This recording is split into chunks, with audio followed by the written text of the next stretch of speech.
दोस्तों, आज की वीडियो में जिस कंट्री को हम डिस्कस करेंगे उसके काफी सारे फायदे हैं। नंबर वन, इस कंट्री का जो स्टडी वीजा रेशियो है वो ऑलमोस्ट 90 to 95% है। उसके अलावा इस कंट्री को हैप्पीनेस इंडेक्स में टॉप पे रैंक किया जाता है। बिसाइड दिस, इस कंट्री में स्टडी गैप आपके लिए कोई इशू नहीं बनाएगा। आप किसी भी एज ब्रैकेट में फॉल करते हो, नो मैटर आप 35 हो, आप 40 हैं, आप 30 हैं, आप बैचलर्स करना चाह रहे हैं, this country is for you.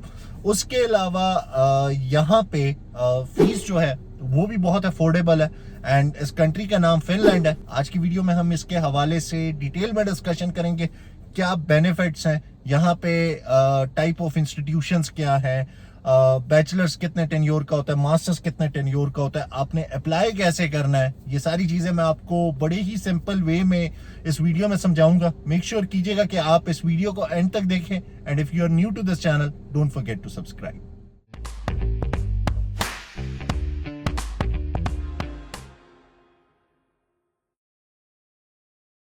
अस्सलाम वालेकुम दोस्तों, I hope you all are doing well. I am Khalid Munawwar and मैं अक्सर आप दोस्तों के लिए फॉरेन एजुकेशन पे वीडियोस बनाता रहता हूं। आज की वीडियो में जिस कंट्री के हवाले से हमने डिस्कशन करनी है वो फिनलैंड है एंड फिनलैंड मेरी नज़र में अगर आप अपनी हायर स्टडीज के लिए टारगेट करते हैं तो जो यहाँ की यूनिवर्सिटीज़ हैं वो टॉप रैंक यूनिवर्सिटीज़ हैं। अगर आप उनसे ग्रेजुएट होके निकलेंगे तो कल को फ्यूचर में आपको बहुत हेल्प मिलेगी, आपको इजीली एक अच्छी जॉब मिल जाएगी इन यूरोप एंड इस कंट्री के बहुत सारे फायदे हैं।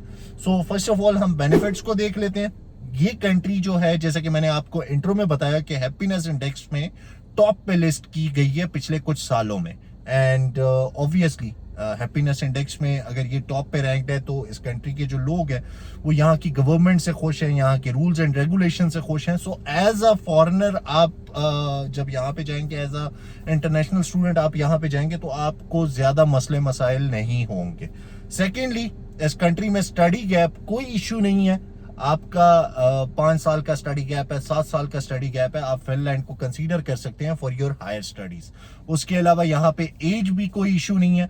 अक्सर औकात हमारे यहाँ होता है कि स्टूडेंट्स ऐसे होते हैं सेकेंड ईयर के बाद कुछ फैमिली प्रेशर्स वगैरह की वजह से जॉब की तरफ चले जाते हैं, किसी फील्ड में वो काम करना स्टार्ट कर देते हैं एंड अपनी हायर एजुकेशन नहीं कंटिन्यू कर पाते। तो वो हजरात भी इस कंट्री को टारगेट कर सकते हैं एंड इसमें अपना केस प्रोसेस कर सकते हैं। उसके अलावा यहाँ पे ढेरों इंग्लिश टॉट प्रोग्राम्स अवेलेबल हैं। तो अगर ऑब्वियसली फिनिश जो है इटसेल्फ एक मुश्किल लैंग्वेज है, बट इंग्लिश टॉट प्रोग्राम होने की वजह से आपके लिए यहाँ पे जो डिग्री है वो इजीली इंग्लिश में आपको अपनी फील्ड में देखने को मिलेगी एंड आप उसमें एडमिशन स्कोर कर सकते हैं। उसके अलावा इस कंट्री का ज्यादा फोकस जो है वो इनोवेशंस वगैरह की तरफ होता है। सो यहाँ पे आपको प्रैक्टिकल एक्सपोजर एक नेक्स्ट लेवल का मिलेगा। आपको उस तरह का एक्सपोजर इटली, जर्मनी जैसे ममालिक में नहीं देखने को मिलता, फिनलैंड में जो आपको देखने को मिलता है। उसके अलावा यहाँ पे पोस्ट स्टडी जो अपॉर्चुनिटीज है वो भी बहुत अच्छी है। ये मुल्क आपको पढ़ाई के बाद साल का पोस्ट स्टडी वीजा देता है एंड उसके थ्रू आप उस कंट्री में कोई भी जॉब तलाश कर सकते हैं एंड अपने उस वीजा स्टेटस को चेंज करा सकते हैं इनटू वर्क परमिट। ये कुछ बेनिफिट्स थे एंड बेनिफिट्स के बाद बात कर लेते हैं यहाँ के टाइप ऑफ इंस्टीट्यूशंस की।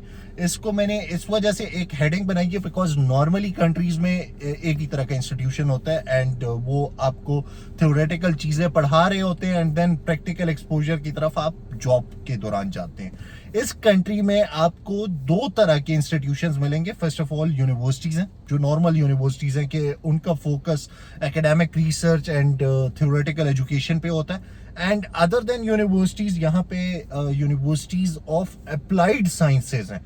उसमें आपको प्रैक्टिकल एक्सपोजर ज्यादा देखने को मिलता है। आपके प्रोग्राम में जो प्रैक्टिकल चीजें होती हैं वो ज्यादा होती हैं as compare to theoretical part. Theoretical part बहुत कम होता है उनमें। सो ये आपको एक छोटा सा डिफरेंस यहाँ पे नजर आएगा। यहाँ पे अगर हम ड्यूरेशन की बात करें कि बैचलर्स कितनी ड्यूरेशन का होता है, मास्टर्स कितनी ड्यूरेशन का होता है, तो बैचलर्स जो है यहाँ पे 3 साल का है एंड मास्टर्स कुछ केसेस में आपको 2 साल का देखने को मिलता है। मेजॉरिटी जो मास्टर्स हैं वो 1 साल के हैं।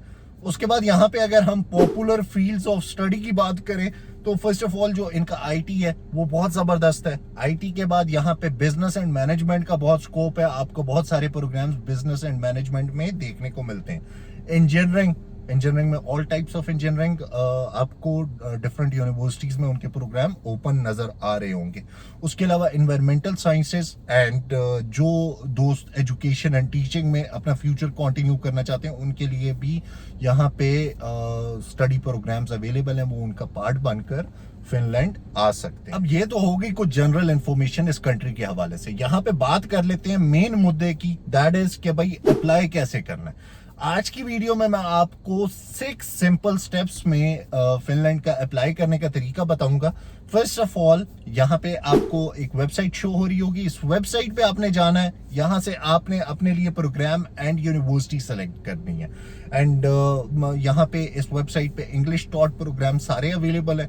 सो I am sure no matter जिस फील्ड को आप टारगेट कर रहे होंगे आपको आपकी यूनिवर्सिटी एंड प्रोग्राम मिल जाएगा। कुछ जो पॉपुलर यूनिवर्सिटीज हैं वो यहाँ पे मैं मेंशन कर देता हूँ, जैसे कि university of Helsinki, Alto university, temple university. हो सकता है मैं इनके नाम जो है वो गलत प्रोनाउंस कर रहा हूँ, तो I am really sorry for that, but यहाँ पे आपको इनकी एग्जैक्ट स्पेलिंग शो हो रहे होंगे।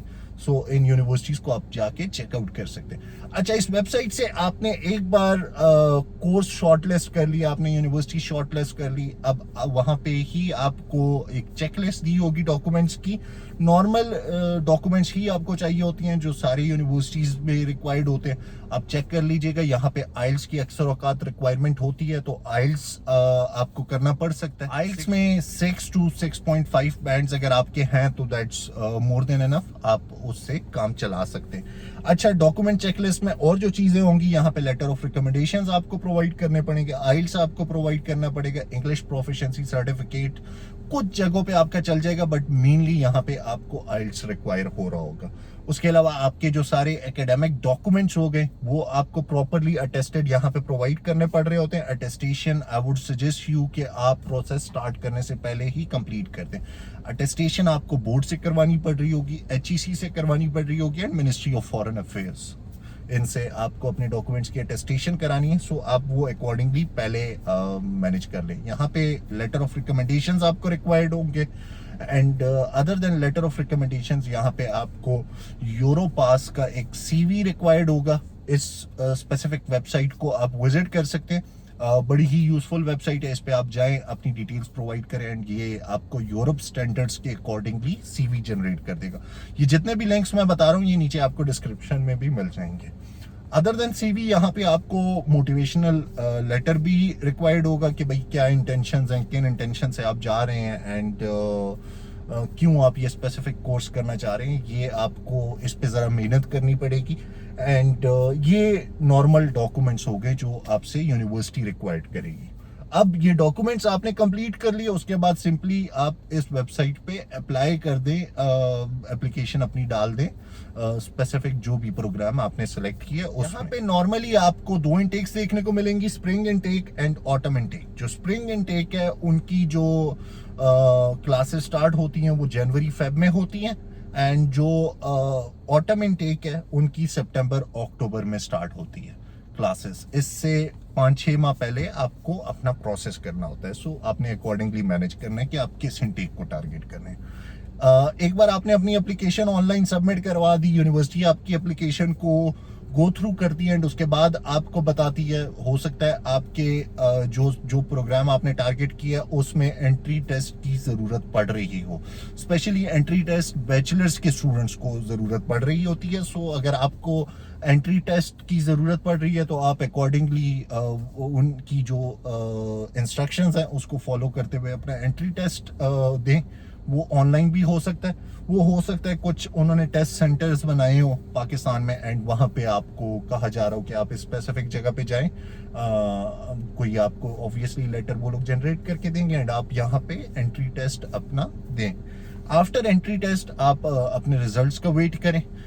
एक बार आपकी यूनिवर्सिटी वेबसाइट पे आपको लिस्ट पब्लिश हो जाती है, उसमें आपका नाम आ जाता है। उसके बाद आपको अपनी ट्यूशन फी पे करनी है।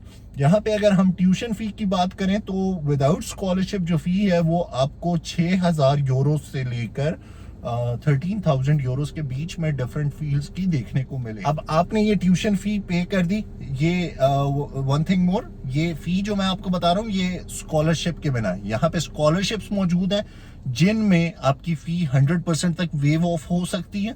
उन स्कॉलरशिप में नीड बेसिस स्कॉलरशिप भी है एंड मेरिट बेसिस स्कॉलरशिप। तो स्कॉलरशिप की बात मैं आने वाली वीडियो में करूंगा and for that make sure करें कि आप इस चैनल को सब्सक्राइब कर लें अगर आपने नहीं किया, ताकि आपसे वो वीडियो मिस ना हो। अच्छा, एक बार आपका नाम आ गया, आपने फी पे कर दी अकॉर्डिंगली, उसके बाद आपने क्या करना है, वीजा के लिए अप्लाई करना है। वीजा के लिए अप्लाई करते हुए आपको कुछ डॉक्यूमेंट्स रिक्वायर्ड हो रहे होंगे। डॉक्यूमेंट्स में एक तो आपका एक्सेप्टेंस लेटर होगा जो यूनिवर्सिटी की तरफ से आपको मिला होगा। अदर देन एक्सेप्टेंस लेटर आपको यहाँ पे प्रूफ ऑफ फंड्स देना पड़ रहा होगा। Proof of funds technically bank statement को यहाँ पे कहा जाता है। 7200 यूरोस पर ईयर आपको दिखाना पड़ रहा होगा एंड ये अमाउंट आप उनको दिखाएंगे। बैंक स्टेटमेंट की भी हम इन डिटेल बात आने वाली वीडियोस में करेंगे। मैं फिनलैंड के हवाले से एक पूरी सीरीज बनाऊंगा, सो उसके लिए आप सब्सक्राइब कर लें ताकि आपसे वो सीरीज मिस ना हो। बैंक स्टेटमेंट की ये स्पेसिफिक अमाउंट यहाँ पे आपको एग्जैक्ट कन्वर्जन रेट शो हो रहा होगा पाकिस्तानी रुपीस में, सो ये आपको प्रोवाइड करना पड़ रहा होगा। उसके बाद अदर देन बैंक स्टेटमेंट यहाँ पे आपको हेल्थ इंश्योरेंस भी करवानी पड़ रही होगी अपने वीजा इंटरव्यू से पहले, सो वो भी आपको एम्बेसी को प्रोवाइड करनी पड़ रही होगी एंड आपका वैलिड पास। ये सारी चीजें आप एम्बेसी को सबमिट करवाएंगे एंड एम्बेसी आपको अपॉइंटमेंट देगी एंड उसके बाद ऑब्वियसली आपका वीजा इंटरव्यू होता है एंड आप अगर आपका वीजा लग जाता है, जो कि मोस्टली केसेस में यहाँ पे लग जाता होता है, उसके बाद आप जाते हैं for your higher studies to Finland. So ये एक सिंपल सी वीडियो थी about process of Finland. I hope आपको यूजफुल लगी होगी। अगर आपको यूजफुल लगी है तो मेक श्योर करें कि आप इस वीडियो को लाइक करें, वैसे ज्यादा से ज्यादा शेयर करें एंड चैनल को जरूर सब्सक्राइब करें। इस वीडियो को इस वजह से शेयर करें ताकि ये किसी ऐसे दोस्त तक पहुंच सके जो जिसको इसी इंफॉर्मेशन की तलाश हो एंड वो अकॉर्डिंगली अपना प्रोसेस कर सके। फिनलैंड के केस में आपको किसी कंसल्टेंट की जरूरत नहीं है, आप खुद अपना प्रोसेस इन स्टेप्स को फॉलो करते हुए इजीली कर सकते हैं and I would suggest you कि आप खुद किया करें। उससे एक तो आपके पैसे भी बचेंगे, कंसल्टेंट आपके केस पे उस तरह से फोकस नहीं कर रहा होता जिस तरह से आप खुद कर सकते हैं। सारी इंफॉर्मेशन ऑनलाइन अवेलेबल है, मेरे चैनल पे भी अवेलेबल है, तो आप इसको चेकआउट करके अकॉर्डिंगली प्रोसेस कर सकते हैं। So yes, this was all for today. Take good care of yourself and I will see you guys in some next video. Till that, अल्लाह हाफिज।